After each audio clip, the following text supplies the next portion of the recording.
I want to talk about this polling and why I think it matters and why I think we should all be quite terrified by it, frankly. The What it suggests, if you look on the right side of the graphic, this is from YouGov, polling by YouGov, it tells us that among Labour voters, 58% of them prioritise protecting people from offensive or hateful speech. Women, 51% of them do. 18 to 24-year-olds, 50% of them do. 25 to 49-year-olds, 45% of them do. Amongst all Britons, there is a 43% prioritisation of protecting people from offensive or hateful speech. Now, the problem is, folks, that you and I might have a very different interpretation of what is hateful or offensive speech from each other. You might tell me, you might say, well, Darren, let me tell you, I think Newcastle United are absolutely crap. You might well be right in that view, but I might find that offensive, and I might report you for hateful or offensive speech. Do you think that's right? Do you think that's justifiable? I certainly don't. But I could say, well, on one of my identifiable characteristics, perhaps I could argue that you're being classist. Perhaps I could argue you're being anti-northern. Perhaps I could argue you're being a whole plethora of things. I don't think that's right. I think that's pretty worrying, actually. And of course, the police these days record non-crime hate incidents.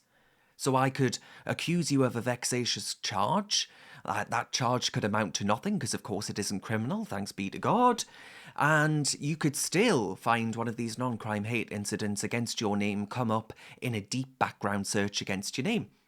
So I think, folks, and if you'll forgive me for being rather grand, I actually think that this speaks to why platforms like Reasons UK, which aren't afraid to say it as it is, platforms like GB News, which aren't afraid to have the difficult conversations, are so important. We have become desensitized. We have become, I think, a little bit too relaxed across the West as far as our love of free speech and our jealous protection of free expression is concerned. Free expression goes to the very heart of freedom and liberty. Being unable to say things, being too scared, too afraid to say things for risk of losing your job, for risk of getting in trouble with the law, for risk of a whole load of things, unless you're inciting violence or something like that, that genuinely is criminal and that we wouldn't actually argue shouldn't be criminal, then I think you should be able to say it fundamentally. I don't want to live in some Soviet state. I already feel we're going down that road as far as our creeping protect the NHS strategy is concerned around the coronavirus. But I actually think we must get serious about this. We must start again making the case for freedom and liberty, making the case for free speech. Look around campuses these days. They're basically left-wing indoctrination camps, folks. But anyway, let us know what you think. What's the solution to this? And I also want to say a massive thank you to all of you. This year, I think it's safe to say has been one. I would definitely go as far as saying one of the most difficult of my life personally, and I'm sure that's been the case for many people. I'm not a unique case by any way, shape, or form.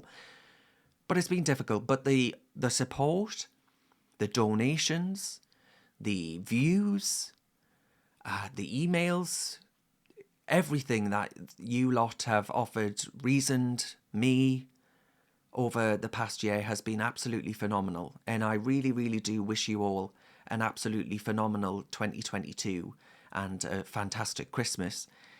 And I really hope that this next year is going to be different.